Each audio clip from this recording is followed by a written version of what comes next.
चलिए, तो सोमवार को झारखंड विधानसभा का मॉनसून सत्र हंगामेदार होने के आसार हैं। कई मुद्दों को लेकर पक्ष और विपक्ष के बीच तीखी नोकझोंक भी दिखाई दे सकती है, क्योंकि सत्ता पक्ष ने भी बैठक कर रणनीतियां तैयार की हैं। विपक्ष की ओर से भी बैठक करके रणनीतियां तैयार की गई हैं कि सत्ता पक्ष के जो विधायक हैं उनसे किस तरह के सवाल पूछने हैं। इसके अलावा सत्ता पक्ष की भी पूरी तैयारी है कि विपक्ष अगर किसी भी मुद्दे को लेकर सवाल करता है तो उसका जवाब कैसे देना है। सदन में रिम्स 2 सूर्या हांसदा एनकाउंटर, इसके अलावा चंपाई सोरेन को बीते दिन हाउस अरेस्ट किया जाना, ये 3 मुद्दे जो हैं वो सदन के पटल पर आज छाए रह सकते हैं। बीजेपी के विधायक, विपक्ष के विधायक इन मुद्दों को लेकर कई सवाल सदन के अंदर, सदन के बाहर पूछते हुए नजर आ सकते हैं। इसके अलावा सत्ता पक्ष की ओर से देखना होगा किस तरीके की तैयारी हुई है। बीते दिन मथुरा महतो के आवास पर बैठक हुई थी, वहां रणनीतियां तैयार की गई थी। तो देखना काफी दिलचस्प होगा कि आज सदन की कार्यवाही में पक्ष विपक्ष का क्या स्टैंड नजर आता है। हमारे साथ हमारे bureau chief Madan phone line पर जुड़ गए हैं। मदन का रुख करेंगे। मदन, आज सोमवार को काफी हंगामेदार रह सकता है झारखंड विधानसभा का मॉनसून सत्र, क्योंकि कई ऐसे मुद्दे हैं मदन जिसको लेकर विपक्ष ने रणनीतियां तैयार की हैं, चाहे वो रिम्स 2 का मामला हो, सूर्या हांसदा एनकाउंटर हो और बीते दिन चंपाई सोरेन को अरेस्ट किया जाना हो। तो मदन, क्या ये 3 मुद्दे आज छाए रहने वाले हैं सदन के पटल पर?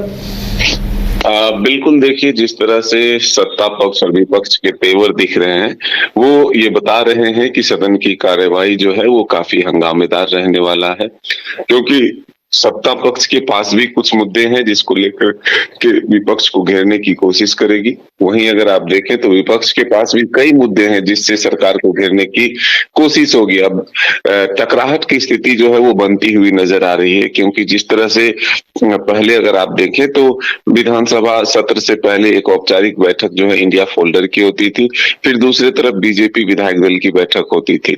लेकिन कल एक विशेष बैठक जो है जेएमएम के विधायक दल की हुई है, जो मुख्य सचेतक जेएमएम के और सत्ताधारी दल के हैं मथुरा महतो, उनके आवास पर हुई। जेएमएम के कई मंत्री पहुंचे, जेएमएम के कई विधायक पहुंचे और एक रणनीति बनी कि किस तरह से विपक्ष अगर सवाल लाती है तो उसका जवाब दिया जाए। साथ ही कुछ मुद्दे जो हैं सत्ता पक्ष ने भी तय किए हैं कि उसको लेकर के सदन के बाहर और सदन के भीतर जो है वो प्रदर्शन किए जाएंगे, जिसमें मुख्य रूप से केंद्र सरकार के द्वारा जो एक कानून लाया गया है जिसमें सीएम या पीएम अगर 30 दिन से अधिक दिनों तक वो अगर जेल में रहते हैं तो उनको इस्तीफा देना होगा। इसका एक विरोध जो है वो देखने को मिलेगा और इसे काला कानून बता रहे हैं जेएमएम के लोग। वही अगर सूर्या हांसदा के मामले में विपक्ष सरकार को घेरती है तो विपक्ष सत्ता पक्ष जो है वो विपक्ष को जवाब से संतुष्ट करने की कोशिश करेगा।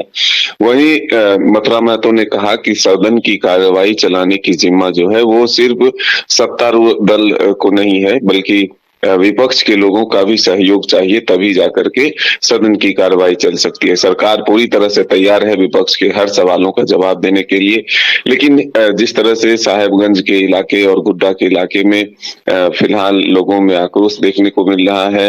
बीजेपी के नेता जो हैं वो लगातार प्रदर्शन कर रहे हैं सूर्या हांसदा के इनकाउंटर को लेकर के। तो सदन के बाहर और सदन के भीतर जो है इस विषय के साथ साथ रिम्स 2 जमीन का जो विरोध चल रहा है उसको लेकर के भी प्रदर्शन होने के आसार हैं। साथ ही सरकार अपने कामकाज को भी निपटाने की इसी हंगामे के बीच कोशिश करेगी। कई विधेयक पास होने, साथ ही वित्तीय अनुपूरक बजट जो है वो पास होने हैं। तो अब देखना होगा कि सदन की कार्यवाही जो है वो सुचारू रूप से चलती है या फिर हंगामे की भेंट चढ़ती है। ये तो सदन की कार्यवाही पर नजरें बनी रहेंगी कि क्या सुचारू रूप से सदन चल पाता है, क्या जनहित के मुद्दों पर सत्ता पक्ष और विपक्ष के विधायक चर्चा कर पाते हैं, या फिर जो मुद्दे हैं उन मुद्दों को लेकर ही सदन के अंदर और बाहर हंगामा दिखाई देता है। तो दिलचस्प होगी आज सदन की कार्यवाही और देखना होगा कि ये जो सत्र है उसको कितना सत्ता पक्ष हो या विपक्ष हो भुना पाते हैं और जनहित के मुद्दे, लोगों की जो मूलभूत सुविधाओं से मुद्दे हैं वो कितना सदन के पटल पर आ पाता है, कितना उस पर चर्चा होती है। इन तमाम चीजों पर नजरें बनी रहेंगी। बहुत बहुत धन्यवाद मदन आपका हमारे साथ जुड़ने के लिए, पूरी जानकारी हम तक पहुंचाने के लिए। H2O City, higher quality of living.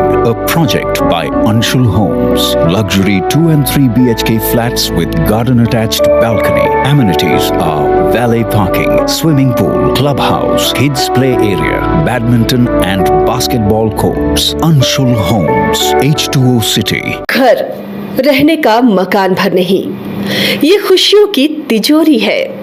दरवाजे पर दस्तक देता पड़ोस, खिड़कियों से उमड़ आता आसमां, तारों में उलझी ऐसी ना जाने कितनी दास्तां। कहती हैं चले डायमंड सिटी, एक सफर हम सफर के साथ अपने घर तक। Diamond city, life long bonding, 500 से ज्यादा खुशहाल डायमंड परिवार। जल्दी करें, सिर्फ 200 फ्लैट बाकी। आज ही बुक करें अपना आशियाना।